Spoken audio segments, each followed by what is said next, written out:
Good men are dangerous. Hello, ladies and gentlemen, let me tell you something that might shock you. A harmless man is not a good man.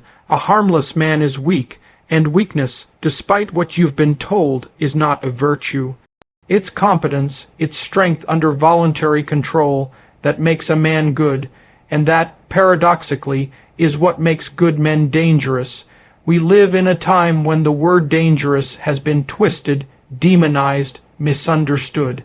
We tell young men, don't be aggressive, don't be dominant, don't be fierce, sit down, be nice. But what do we mean by nice? Too often, we mean tame, we mean obedient, we mean weak. But the truth is, you cannot be good if you are incapable of causing harm.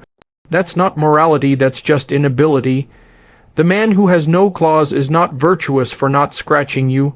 He simply can't. But the man who has claws, the man who has teeth, the man who can bring chaos into the world and then chooses not to, that is a good man. And here's the brutal fact. The world is a rough, harsh, unpredictable place, and it demands from each of us the capacity to face chaos, to confront malevolence, to defend what is worth protecting. A good man is someone who can stand at the edge of the abyss, stare into the dark, and say, "Not today." You see, the dangerous man is not a tyrant, he's a protector. He's not cruel, he's disciplined. He's not reckless, he's prepared. This is why we must teach our sons and remind ourselves that discipline is the foundation of freedom and strength is the foundation of peace. A weak man cannot protect his family. A weak man cannot stand up to evil. A weak man cannot be courageous because he is already defeated. So do not aspire to be harmless. Aspire to be formidable. Aspire to be disciplined, controlled, and capable of great force. And then hold that force in service of the good. Because a good man who is dangerous is a man who knows his capacity for destruction and chooses to build instead of destroy, to protect instead of oppress, to lead instead of dominate. And God help the world when we forget that. Thank you. Here are 7 key points drawn from the speech. Good men are dangerous. 1.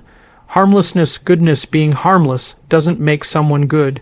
It often just means they are weak or incapable of causing harm.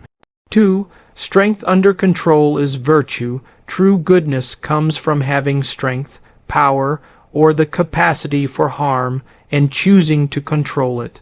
3. Dangerous men are protectors, not tyrants. A dangerous man with discipline is not a threat to society but its shield. He protects others from chaos and evil. 4. The world requires competence and courage. The unpredictable and harsh nature of life demands individuals who can face challenges, confront evil, and defend what matters. 5. Discipline and strength enable peace and freedom without inner strength and self-mastery. A person cannot provide security or uphold freedom for themselves or others. 6. Aspire to be formidable. Not harmless men and people generally should strive to become capable, disciplined, and powerful, but always in service of the good. 7. Moral choice defines goodness. Goodness is not the absence of the capacity for harm, but the conscious choice to use one's abilities to build, protect, and lead responsibly. Many people today believe that being harmless is the same as being good, but this is a deep misunderstanding. A harmless person is often someone who simply lacks the ability to cause harm, not someone who has made the conscious moral choice to do good. Weakness is not virtue. If a man has no strength, no capacity for aggression, no potential for destruction, and therefore does not hurt anyone, we may mistakenly label him as good, but in truth, he simply lacks the means to do harm. His inaction is not the result of moral discipline or ethical restraint. It is the result of incapacity.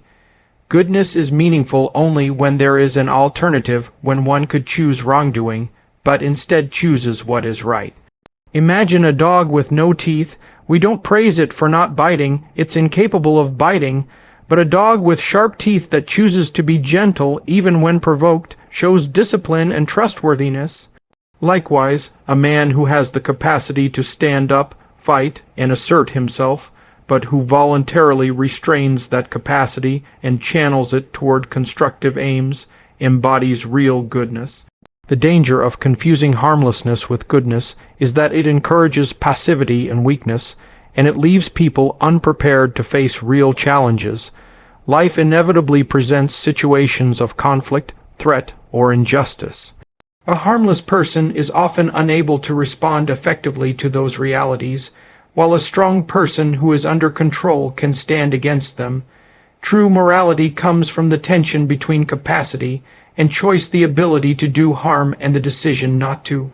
Good men are not good because they are incapable of evil. They are good because they have learned to master their darker impulses and use their strength in the service of something higher. True goodness is not simply a matter of being nice or gentle by nature. It is the product of strength that has been mastered and directed with care. Strength under control is what gives virtue its real weight. A person who has no capacity for force or resistance is not good because they are moral, but because they are limited. When someone possesses strength, power, or the ability to cause harm, yet chooses to exercise discipline and restraint, that is where moral value arises. Without the possibility of harm or wrongdoing, the choice to do good holds no depth or meaning. This principle can be seen throughout life. Think of someone who has learned a skill like martial arts. The training itself does not just build the ability to overpower others. It is designed to teach self-control, responsibility, and respect. A martial artist who understands their strength becomes less likely to lash out or misuse their power. It is precisely because they know what they are capable of that they also know when it must be held back. Their strength, when properly integrated into their character, becomes a tool not of destruction, but of service, protection, and stability. Without strength, restraint is just weakness in disguise, but with strength, restraint becomes a powerful force for good. This applies not only to physical strength, but to emotional, intellectual, and moral strength as well. A person capable of sharp criticism, who learns when to speak with kindness. A leader who can impose authority, but chooses to listen. A parent who can punish, but opts to guide. All of these embody the principle of strength under control. Ultimately, the capacity for force combined with the choice for discipline is what gives human goodness its true and admirable form. A dangerous man is often misunderstood in today's world. People assume that if someone is dangerous, they are automatically a threat or a menace to society. But in reality, a dangerous man is not necessarily a tyrant or an oppressor. In fact, he can be the opposite, a protector. The crucial difference lies in what he does with his power.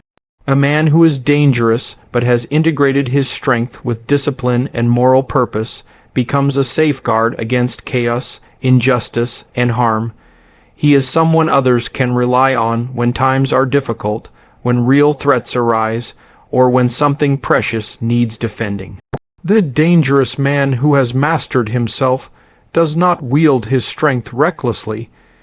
He understands what he is capable of, and because of that awareness, he becomes selective, deliberate, and measured in his actions. He is not interested in domination or cruelty. Instead, he takes on the burden of responsibility that comes with his power. This makes him a stabilizing force in his family, his community, and even in the broader social world. His ability to confront danger without becoming its servant allows him to shield others from harm. On the other hand, a weak man who lacks the capacity to be dangerous is not equipped to confront real evil or stand up against aggression. When something threatens his loved ones or his principles, he often collapses or flees, leaving others vulnerable. The dangerous man, by contrast, is prepared. He can step forward when necessary, not because he seeks conflict, but because he has trained himself to face it when it arrives. What makes this figure admirable is not his aggression, but his restraint, not his desire for control, but his commitment to protection. That is why a dangerous man, properly guided, becomes a cornerstone of strength and trust. The world is not a safe or predictable place, no matter how much we might wish it were. Life presents each of us with challenges, hardships, and moments of chaos that test our character and strength. There are times when we face conflict, injustice, or even outright evil, and it is in these moments that competence and courage become absolutely essential. Without the ability to stand firm, to confront difficulty head on, and to take action when needed, we are left exposed and powerless in the face of life's inevitable storms. A person who is incapable of facing danger or challenge cannot protect themselves or those they care about. They are at the mercy of whatever forces come their way, whether that be the cruelty of others, the indifference of nature, or the challenges of circumstance. But a person who has developed strength, whether physical, emotional, or moral, and who has trained themselves to act with competence, is equipped to face what life throws at them. That competence brings with it a sense of purpose and confidence, and it enables them to stand up not only for their own well-being but also for others who may depend on them. Courage is not the absence of fear, it is the decision to act in spite of fear. And courage without competence is reckless. It is only when the two are combined that we get the kind of strength that can make a difference in times of crisis. A good and dangerous man, therefore, is one who has built the capacity to confront chaos, but also developed the wisdom to know when and how to act. This combination is what allows him to face the darkness, resist malevolence, and bring order to situations that would otherwise descend into disorder. Discipline and strength are often misunderstood as tools of oppression or control, but in reality, they are the foundations that allow true peace and freedom to exist. Without strength, a person cannot stand up for themselves or protect the values and people they hold dear. Without discipline, strength becomes dangerous and easily corrupted. Together, they create the conditions where both individual freedom and collective peace can flourish. A society built on weakness is vulnerable to chaos, conflict, and domination by those who are willing to use force. But a society where individuals possess strength and exercise it with discipline is one that can maintain order and preserve liberty. When a man has cultivated his strength and mastered his impulses, he becomes reliable not just for himself, but for those around him. He can resist temptations that might lead to destruction, he can carry the burdens that others cannot, and he can act decisively when faced with crisis. This kind of inner mastery becomes a source of peace not because conflict disappears, but because it can be faced and managed. People often think that peace means the absence of conflict, but in truth, peace is maintained by those who have the power to confront conflict and bring it under control. Freedom, likewise, depends on strength and discipline. To be free does not mean to be free of responsibility. It means to willingly carry responsibility without being crushed by it. A person without discipline quickly becomes enslaved to their own desires or to the demands of others. A person without strength becomes dependent on those who are stronger.